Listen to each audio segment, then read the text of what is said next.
Ahora lo que sí vamos a ir un poco a lo del programa, y acá me quiero animar a preguntarte cómo estás viendo un poco este contexto, ¿no? Sí, creo que hiciste un muy buena editorial, creo que hablaste muy bien, inclusive se me estaban ocurriendo cosas y vos tenías la particularidad de decirlo, a lo que yo estaba pensando justamente. Pero hay un punto creo que es muy muy importante y que justifica un poco lo que está sucediendo en este momento.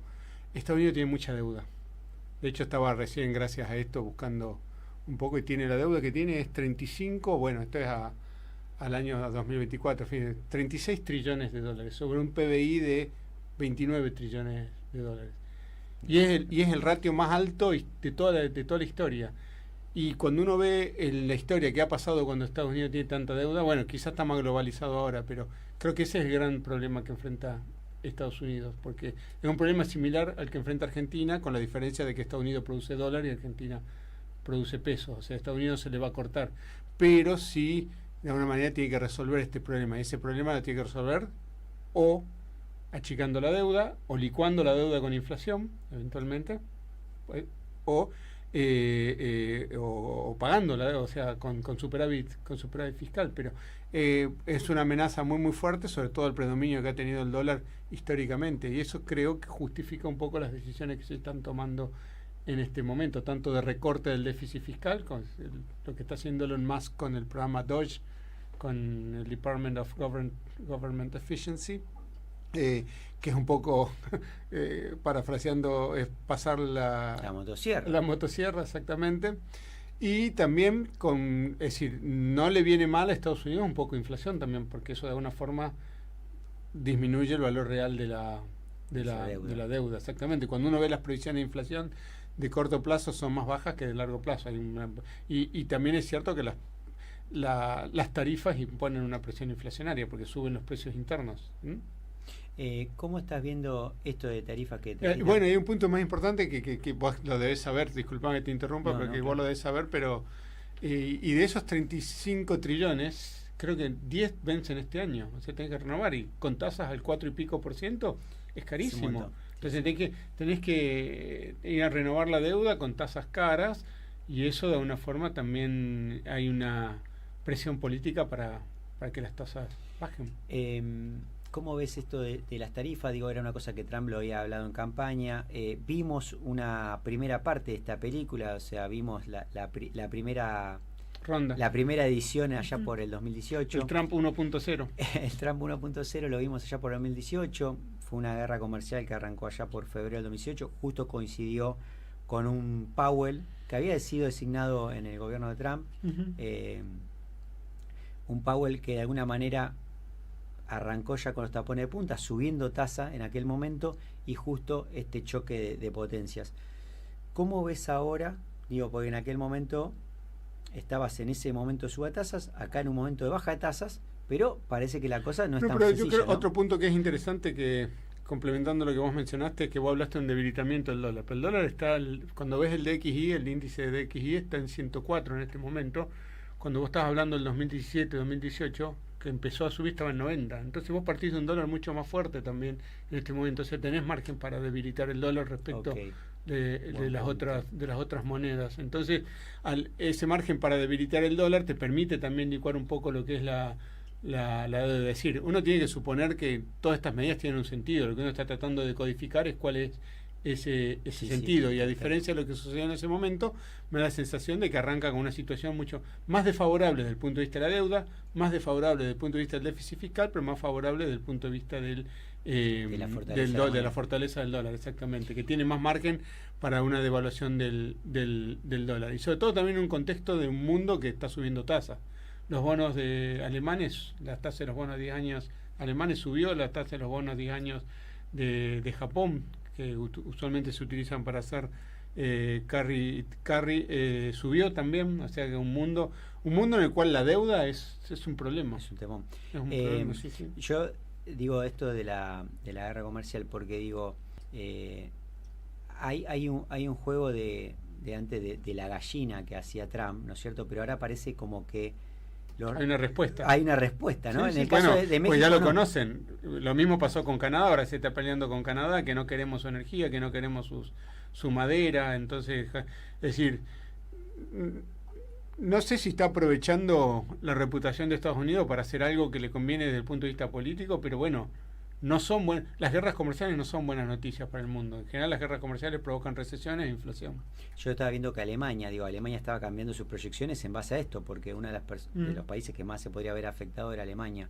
Pero también a veces hay que entender que uno no, las decisiones tienen cierto componente geopolítico que en realidad, y que no sé cuál es, pero lo que uno hace ahora afecta dentro de 10 años quizás también. Es decir, uno está sembrando semillas que pueden germinar dentro de 5 o 10 años, no necesariamente ahora. O sea, uno está acostumbrado a que hago esto y tengo el efecto la semana que viene, o hago esto y tengo el efecto de un mes, o hago esto y tengo el efecto mañana. Pero a veces, China es un buen ejemplo en ese sentido, sembrar semillas requiere, y cuando vos ves lo que está pasando con el oro, es un llamado de atención. Sí, claro. Las potencias están pero ¿por qué comprarían oro? Es decir, primero los bancos centrales están incrementando sus tenencias de oro, que más tiene en ese sentido la Reserva Federal, ¿no? Pero de eso no hay duda, pero están incrementando sus tenencias de oro. Y el oro está en máximos históricos, inclusive en máximos en términos reales también. Entonces, ¿por qué? ¿Por qué sube el oro si el oro no genera intereses, no genera dividendos? Sí, claramente ahí hay algún tipo de protección. Y el petróleo no sube, y al no subir el petróleo es indicativo de que, es decir, de menor actividad. Entonces, si el petróleo encima baja, es síntoma de... Sí, y ahí cuando baja, digo, ¿cómo ves? Porque en general, cuando empieza a bajar también el consorcio de OPEP también empieza como a desajustarse, porque de alguna manera cuando está la cosa controlada, bueno, más o menos todo... Pero ahí también puede ser un tema. Yo lo que estaba viendo digamos, los pasados días, la semana pasada, también hicimos una editorial sobre Scott Bessent, el secretario del Tesoro americano, poniendo sobre la mesa esto de alguna manera, un detox económico, ¿no es cierto? Y esto me llamó la atención porque digo, mirá vos cómo están poniendo... ¿Qué sería un detox económico? Estaban poniendo de alguna manera en la agenda pública la idea de, bueno, nosotros teníamos una muy mala administración, con mucho gasto, entonces ahora vamos a bajar ese gasto. Veíamos un poco en las tarifas, en el desempleo que se había generado en enero de este año, donde el programa DOGE por lo menos estimaba que habían expulsado unas 62 personas. Yo lo que a mí me llamó la atención de todo esto, para bien, es que yo no pensé que en Estados Unidos había la corrupción que había. Parecía una corrupción más parecida a los países de Latinoamérica que a lo que uno idealiza, ¿no? Pero que habían por lo menos dejado sin empleo unas... Bueno, vos viviste en Estados Unidos, tenés... estuve tiempo, no viví consistentemente. Pero uno ve, en general, corrupción hay en todos los países. A veces los sistemas funcionan mejor o peor, pero que hay avivadas hay en todos los países. Pero es tremendo porque había personas cobrando subsidios de 300 años, ¿no? Era descomunal. Y este programa DOGE aproximadamente dejó unos 62.000 puestos del sector público fuera. Pero teníamos un sector privado que también había perdido empleo, aproximadamente unos 170.000 puestos. Y que se le atribuía un tercio de esos del sector privado a la salida del sector público, es decir, al ajuste que estaba haciendo en el gasto público. Entonces, de alguna manera, lo notaba a veces trayendo como a la ventana de Overton, ¿no? Es decir, a esto de lo que podemos imaginar dentro de la agenda pública, esta idea del detox económico, como de alguna manera diciendo, bueno... Si tengo grasa excesiva me la voy a sacar encima. Exactamente, y puedo provocar alguna desaceleración económica incluso, o, ¿por qué no?, recesión, y ahí es donde te traigo, digo, si eso es un poco coherente con esto que decís, de alguna manera de ir bajando tasas para renovar la deuda más barato, no sé, digo, esto es un poco lo Pero bueno, justamente si hay presiones inflacionarias, las recesiones morigeran o amortiguan esas presiones inflacionarias. O sea, podría ser un camino, una salida. Exactamente. No sé si es provocado o no, la verdad que uno, como te dije antes, trata de decodificar con la poca información que tiene, como estar en un cuarto oscuro tocando diferentes objetos y tratando de ver de qué se trata, pero volviendo al punto, lo que tratás es de ver, bueno, una guerra comercial es recesiva, ¿bien? Una baja del gasto público es recesivo. Entonces, la recesión no provoca inflación, al contrario, disminuye la presión inflacionaria. Y por otro lado tenés, bueno, quizás un entusiasmo por bajar la tasa que eventualmente tendría una presión inflacionaria. Entonces estás tratando de generar contrapeso. Nuevamente, no, el único que puede responder eso es el que toma las decisiones y que hace, claro. No, digo porque, puesto que comparar es conocer, cuando uno lo traía al caso argentino el año pasado, donde también se hizo un ajuste. Que fue recesivo. Y ese ajuste provocó automáticamente la recesión. Pero le permite, de alguna manera, al presidente Milei, ¿por qué no? Quizás ir a competir con una economía creciendo, o por lo menos con una economía comparándose contra malos números del año anterior y digamos, con buenas noticias a la hora de presentarle su nueva agenda electoral. Por eso, usualmente los ajustes se hacen en años no electorales. Digo porque en esto de que tenemos un Doge que creo, a mí parece raro, pero creo que esta vez nos copiaron a nosotros el tema de la motosierra, no porque Milei pueda ser más centro del mundo de Trump, pero digo que de alguna manera el caso argentino en esto parece ser revelador, ¿no? De bajar el gasto y que el sector privado empiece a asumir un poco un rol. Sí, que de alguna forma muestra que el gasto público a veces se sale de control también, en el sentido que necesita ser controlado, ¿no? Necesita ser verificado hacia dónde va, en qué se gastan los fondos, es decir, accountability. Y un punto que vos mencionaste, bueno, uno supone que en Estados Unidos había accountability, bueno, parece que no lo había tanto. Pero digo, en este caso, en ambos casos, en el caso del Trump y el presidente Milei, digo, son políticamente incorrectos, ¿no? Porque son medidas que no sé si todas las sociedades están preparadas, porque digo, es como que continuamos, nosotros nos quejamos de los chicos de las generaciones de cristal, pero de alguna manera, cuando se habla en la macroeconomía de hacer ajustes, nos plantamos y decimos, no, pero ¿cómo ajuste? ¿De qué estamos hablando? ¿No es cierto? Vos decías esto del paso del tiempo y las medidas. Quizás aquel desliz que dejamos pasar en la pandemia, donde generamos gastos, emisiones, deudas, quizás es un poco lo que ahora nos obligue a... No, pero fíjate que Argentina ha tenido en diferentes momentos la necesidad de ajustar y no ha sido políticamente aceptado. Entonces la pregunta es ¿qué cambió ahora? Yo creo que la forma es darse cuenta que no te conducía a ningún lugar. ¿Cuánto hace que la economía argentina no crece? Desde el 2011 que no crece. Sí, es un montón. Es decir, ya son 14 años que la economía no crece, decrece. Y el PBI per cápita bajó durante todo ese periodo, porque tremendo. La economía no crece y la población crece. Entonces ahí ya tenés un punto. Entonces, al final del día, yo creo que si algo no da resultado, podés disfrazarlo, podés maquillarlo, pero no da resultado. Y hay un convencimiento de que ciertas...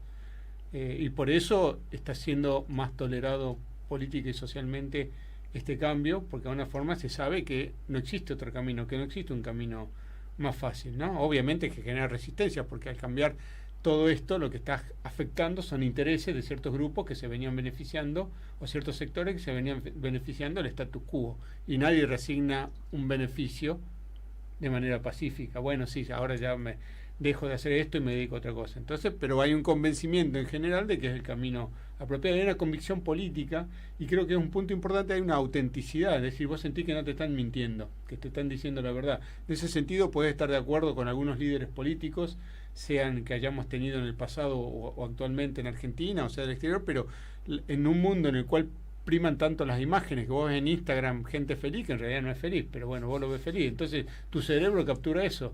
Entonces tu cerebro deja de gastar energía cuando reconoce la autenticidad. Entonces vos ya sabés que cierta persona es de cierta manera, listo, ya está, bajé la defensa, sé que de él no puedo esperar, o de ella no puedo esperar tal cosa. Y creo que ser auténtico tiene un costo, pero tenés que tener el coraje de intentar ser auténtico y decir las cosas como son. En general los ajustes siempre acá lo hicimos por las malas, es decir, porque el mercado no... No es que el ajuste lo hicimos, se hizo. O sea, se funcionó de hecho, digamos. Funciona ¿no? de hecho, exactamente. Exactamente, bueno, porque obviamente siempre hay intereses también que se pueden ver perjudicados o beneficiados por cambios abruptos. Lo que es difícil es hacer cambios paulatinos, graduales. Uno está acostumbrado al shock, bueno, listo, pum, devaluó y se solucionó todo. Y como si entra Messi y hace 3 goles y dimos vuelta el partido. Pero no funciona de esa manera, funciona con un sistema, con un entrenamiento, y los resultados vienen solo como consecuencia del proceso. Es decir, devaluar nunca es una buena noticia, porque empobrece. cualquier devaluación es empobrecedora. Entonces, las devaluaciones son un reconocimiento de un fracaso. A mí, estas dos situaciones me llaman mucho la atención. Yo me acuerdo de la crisis del 2008, que había, creo que fue Lituania, fue un país que hizo este tipo de ajuste, pero en aquel momento parecía... Islandia hizo un ajuste muy significativo y inclusive tuvo una corrida contra los bancos porque gran parte de los depósitos de Inglaterra, de los ingleses, estaban en Islandia. Y tuvo asistencia del FMI también. Pero eran casos más aislados, fueron como más descontextualizados, es decir... Grecia también, Grecia tuvo la asistencia del FMI creo que por 15 años. Ahí voy, digo, a ellos tuvieron esa ayuda, pero otros hicieron 15, como 10, el ajuste. 15 años, sí. Pero el punto es si lo podés o no lo podés hacer, y si lo acepta o no lo acepta la población. Es decir, el punto no es lo que hay que hacer, el punto es la convicción política y el respaldo que podés obtener para hacer lo que hay que hacer. Porque ninguna... Es decir, ¿por qué Argentina viene demorando desde el primer CEP? Vamos más atrás, desde que se le pusieron letras intransferibles al Banco Central para quedarse con los dólares y pagarle con el FMI. ¿Por qué viene de alguna forma postergando? Porque ningún ajuste es agradable, ningún ajuste es decir, te hace más popular. Respecto de este ajuste y, por ejemplo, estas medidas de Trump, digo, hay una parte que yo encontraba que de alguna manera le hiciste razón a Trump, porque cuando vos empezás a ver tarifas, o sea, contra Estados Unidos está como último en la lista de tarifas, es decir, tiene un espacio grande. Pero Estados Unidos es bastante proteccionista también. Sí, pero en esta lista de tarifas contra otros países, esa era una partecita que yo le encontraba, digamos, de sentido de decir, bueno, evidentemente los otros países, digo... Bueno, en ese sentido, mi sensación, nuevamente, por lo que uno tiene oportunidad de ver, lo mismo que los gastos de defensa. Estados Unidos dice, bueno, al final el que pone el dinero acá soy yo soy el guardaespaldas de Europa. Bueno, es lo que dice, ¿no? Pero parece que ahora Europa se va a rearmar, ahora va a empezar a destinar fondos a rearmarse. Parece que están acusando recibo porque justamente, claro. Bueno, pero de nuevo, ¿por qué sucede eso ahora? Porque tenés un problema fiscal en Estados Unidos y un problema de deuda. Y sabés que no es sostenible. Y sabés que eso genera problemas no para ahora, problemas para 5 años, es decir, ganar la supremacía en términos de moneda pasó de Inglaterra a Estados Unidos en algún momento. Segunda y perderla guerra. No es inmediato tampoco, pero después recuperarla te puede llevar mucho tiempo también. Entonces, es como cuando te deshidratás, cuando ya tenés ganas de tomar agua, ya estás deshidratado, ya es tarde. Entonces, recuperarte te lleva mucho más tiempo, no es que tomo agua y... Entonces vos tenés que dar cuenta de manera previa de los síntomas para tratar de corregirlos. ¿Cómo ves la posición de la Fed? Decíamos... Sí, los mandatos atrás, que tiene. Digamos, tenía solamente un mandato, ahora tiene este doble mandato. Powell está, de alguna manera, en la última parte de su mandato. Él ya no tiene posibilidad. Entiendo que él está, de alguna manera, pensando, yo me imagino, en sus zapatos, siendo que lo veo siempre una persona comedida, quizás pensando en el legado, ¿no? ¿Cómo te imaginás después del 2 de abril, de acuerdo a las palabras de Powell, actuando en base a estos mandatos? ¿Va a preferir uno por encima del otro? ¿Cómo lo ves? A mí me da la sensación de que, si pongámoslo de manera más simple, la tasa sube o baja, es más probable que baje que sube. Bien, o sea que en algún punto la inflación es un valor, pero en la inflación me parece que va a ser un issue, pero no... Pero vos primero el crecimiento económico, o sea, primero vos que va a primar, que no ralentice el crecimiento. Exactamente. Es decir, ¿por qué no tenemos problemas ahora en Argentina, gracias a Dios, más allá de los problemas económicos que tenemos? ¿Y por qué no hemos tenido problemas significativos? ¿Y por qué De la Rúa tenía un problema significativo? Por la tasa de desocupación. Entonces es una variable que siempre tenés que estar monitoreando, la tasa de empleo o la de desempleo. Cuando el desempleo llega a 2 dígitos tenés problemas, mucha gente desempleada. Entonces, eso es muy importante desde el punto de vista político. Es decir, el empleo le da una razón de ser a las personas, las hace sentirse útiles en la sociedad. Entonces, el empleo es algo valioso. Es decir, no podés negar la tasa de empleo, la tasa de actividad o la tasa eventualmente de desempleo como un factor de política económica. Argentina, gracias a Dios, dentro de todo, mal que a uno le pese y quizás con salarios que no son los más apropiados, pero no tiene tasa de desempleo significativa, al menos por el momento. Será precarizado, será decir, lo que quieras, pero al final del día la gente quiere trabajar. Me trajiste a Argentina.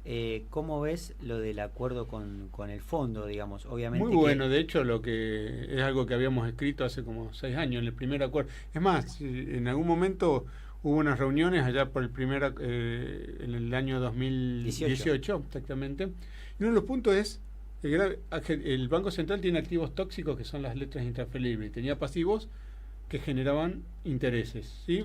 Y tenías que rescatar, es decir, ¿dónde comienzan los problemas de Argentina? Cuando la administración de Néstor Kirchner le coloca al Banco Central de regrado las letras intransferibles para obtener los dólares y pagarle al FMI. Y a partir de ahí empieza algún tipo de sospecha con el INDEC, es decir, se empieza que no sé cuál habrá sido el motivo, habrá habido algún motivo político, pero bueno, eso empezó de alguna forma a generar presión inflacionaria, porque al sacarle solidez patrimonial al Banco Central, le está sacando solidez a su principal equity, que es la moneda. Entonces rescatar de alguna forma que no es incrementar la deuda, sino que es solamente transformar un pasivo, que uno puede decir, bueno, yo vi un editorial de una persona que me gusta mucho, que leo los domingos, que es Borenstein, el editorial, y que siempre tiene una visión muy muy aguda desde el punto de vista humorístico, pero siempre da con el clavo. Y dice, bueno, pero es como pedirle dinero prestado a tu señora para pagarle al banco. No, pedirle al banco para pagarle a tu señora. Y algo de razón tiene, pero el punto es que el Banco Central necesita... Es decir, pongámoslo de otra manera. Supongamos que vos estás en el Tesoro en este momento, en el Ministerio de Economía. Supongamos que vos podés emitir deuda al 5.6% para conseguir dólares. ¿Lo harías?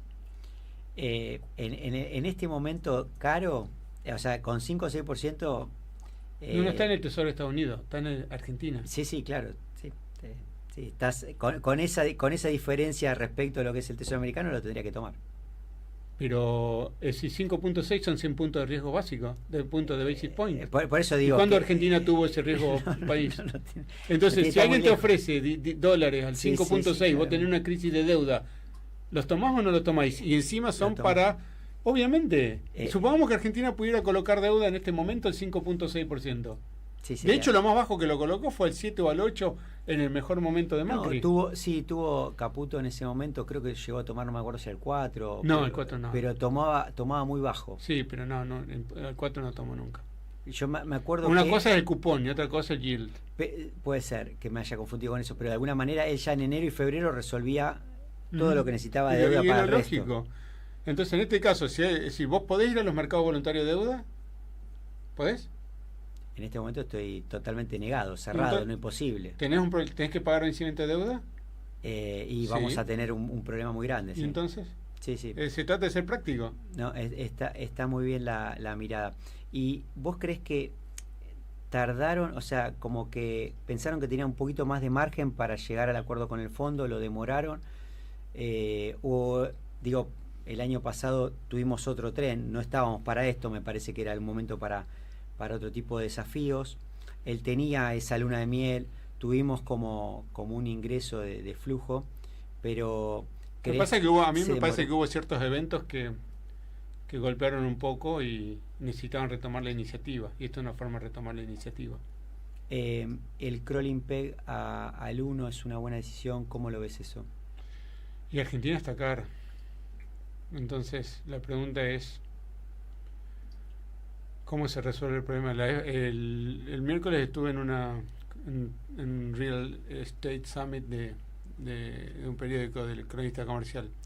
Y cuando uno ve, por ejemplo, el precio del metro cuadrado en dólares, la evolución que tuvo, y el costo del metro cuadrado en dólares, realmente está carísimo, $1.300. Sí, yo lo vi mucho. Entonces la pregunta ¿es sostenible o no es sostenible? Pongamos otra diferencia, el spread de tasa entre pesos y dólar. ¿Es sostenible o no es sostenible? Entonces sí, eso no te vas a dar cuenta hasta que no levantes el cepo. Ahora, ¿podés levantar el cepo con reserva negativa? Y no, porque tenés una cuenta capital muy grande y una cuenta comercial menos significativa. Hoy se hablaba de 20.000 millones de dólares. ¿Crees que es un número aceptable o...? Sí, lo que había dudas y que no sé si vos tendrás mejor información era si de los 20, 6 eran nuevos y 14 era refinanciar, o eran 20 más los 14 que había que Yo vi el cable que eran 20, no tengo esa definición. Pero nuevo, no importa, Argentina, mientras uno pueda acceder, Argentina necesita colocar deuda en dólares. sí o sí necesita colocar deuda en dólares, pues el Tesoro no tiene dólares y tiene que afrontar vencimientos en dólares. Y el cepo dificulta eso. Y levantar el cepo te pone en una situación que ningún gobierno la quiere afrontar, y menos todavía en un contexto previo electoral. Entonces, ¿cómo va a ser el levantamiento del cepo? Gradual, una convergencia. Ahora habrá que ver cómo se ajustan las variables de forma tal de que esa convergencia no signifique un renunciamiento a la palabra empeñada de mantener el crawling en estos niveles. Vos, de alguna manera, notás que fue un error lo del crawling bajarlo. No lo sé, porque no habrá que ver. Lo vamos a ver más adelante. Exactamente, lo que sí, obviamente, que te generó un spread de tasa entre las tasas. Es decir, vos fíjate que los futuros no bajaron. Bajó el crawling, pero no bajó la tasa de futuro. Entonces ahí tuviste un principio de desconexión, ¿no? Bajar el crawling era en principio para bajar la presión sobre la inflación mayorista, que eventualmente después podía impactar en la inflación minorista. No lo sé, la verdad que no lo sé, pero bueno, tener el 2% estaba generando expectativa alrededor del 2%. Bajarlo al 1% era tratar de disminuir la expectativa inflacionaria. Dificulta muchísimo el cepo que no seguir perdiendo reservas, de alguna manera. Bueno, de hecho ya perdiste. Si estaban en 30 y pico mil, creo que 31 mil millones, ahora están en 27 mil millones. 27, seguimos estando por lo menos, 27 es el dato oficial, menos 5. De hecho, acumulaste reserva. Lo que pasa es que pagaste un montón de deuda en dólares que estaba contingente, que estaba escondida, que estaba debajo de la alfombra. Es decir, entraron muchos dólares. Sí, había mucho pago, sobre todo toda la parte de importaciones. Sí, ahí sí, había... por eso la situación era pero tan delicada desde el punto de vista cambiario, que realmente estar discutiendo en este momento, estar asustados cuando uno tiene una brecha del 15% o menos del 10% y con un riesgo país de 700 puntos, decir, bueno, hace 2 años decía, ojalá tuviera esos problemas. Exactamente. O sea, estamos, por suerte, estamos en esos problemas en estos momentos. Eh, Ahora, el punto es poder resolver el tema cambiario sin que necesariamente pegue un salto inflacionario, porque si el vector de la inflación termina siendo el tipo de cambio, necesitas desengancharlo. De alguna manera la posición del gobierno es no hay pesos, ¿no es cierto? Es decir, no, digo, en algún punto no es posible devaluarse o entrar porque no hay pesos. ¿Cómo ves ese argumento? Bueno, en realidad hay pesos. Lo que pasa es que los pesos fueron sustituidos. Cuando el Banco Central decidió tener un target de base monetaria ampliada de 47.7 billones de pesos, cuando empezó con eso, si mal no recuerdo, la base monetaria estaba en 20 y pico de millones y el resto eran pasivos remunerados. Entonces fue sustituyendo pasivos remunerados por LEFIs y están los depósitos del Tesoro en el Banco Central. O sea que más cantidad de pesos hay, pero de una forma que no sea inflacionario significa que se recupera la demanda de pesos también. Ese es siempre el desafío, que la gente quiera tener pesos y utilizar esos pesos. Por eso esa búsqueda constante. Pero de hecho hay menos pesos. Entonces, si vos ves en términos reales, hay menos pesos en el mercado. De todas formas, podés tener menos pesos, pero si nadie quiere un peso, entonces la inflación es infinita. El punto es la demanda, la confianza. De alguna manera, esa tasa real positiva. Sí, o al menos que empate. Nosotros vamos sorteando problemas. Creí que en el programa iban a sortear algo.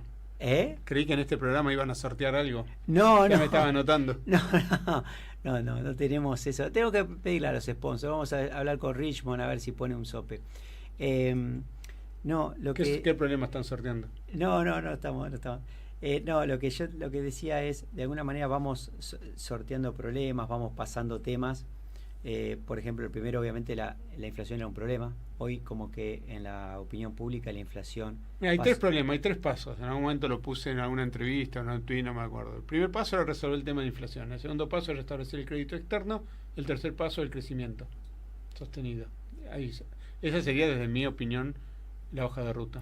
¿Vos crees que...? Ahora estamos en el segundo paso, que es restablecer el crédito en dólares. El crédito. Y de alguna manera, que Argentina empiece ya a compararse con el año pasado, ¿ya no empezaría a mostrar de alguna manera crecimiento o no lo ves como un crecimiento del todo genuino? No, un rebote en definitiva, porque de nuevo, cuando uno lo ve, está recuperando la actividad económica, lo cual es un muy buen síntoma, pues está recuperando de manera genuina.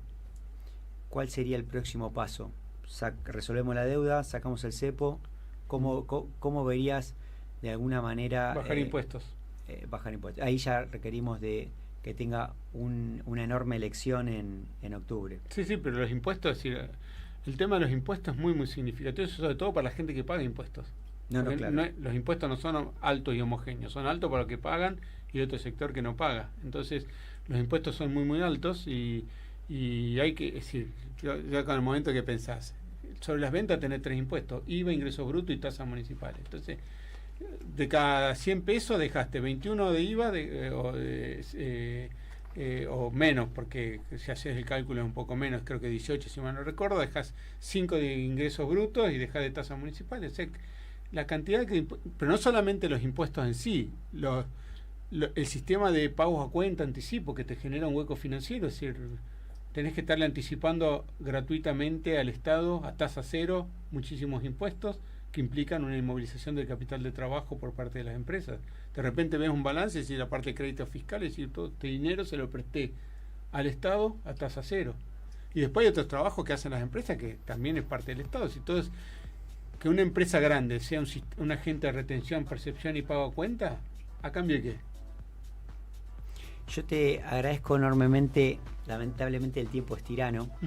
Podría seguir haciendo esto ya se nos fue. Mucho tiempo, pero agradecerte por todas estas definiciones y por toda esta apertura. La verdad que me voy enriquecido, me queda un montón de material. De alguna manera, si tuviera que quedarme con algo de lo que estuvimos charlando, es esto, ¿no? Cómo quizás una recesión puede quizás ser la solución a un problema. Nunca es la recesión una solución, pero de una forma tratás de equilibrar, es decir, vas moviendo como en un teclado y accionando diferentes botones de esa forma. Es decir, yo creo que nadie quiere una recesión como un objetivo en sí mismo, porque la recesión genera un problema desempleo, grande. Claro. Pero en este caso podría ayudar tenés ordenar. Inflación, desempleo, deuda, es decir, tenés varios objetivos y pocos instrumentos hoy, no tantos instrumentos como objetivos. Muchas gracias, José. Un gusto. Un abrazo a todos. Chao, chao.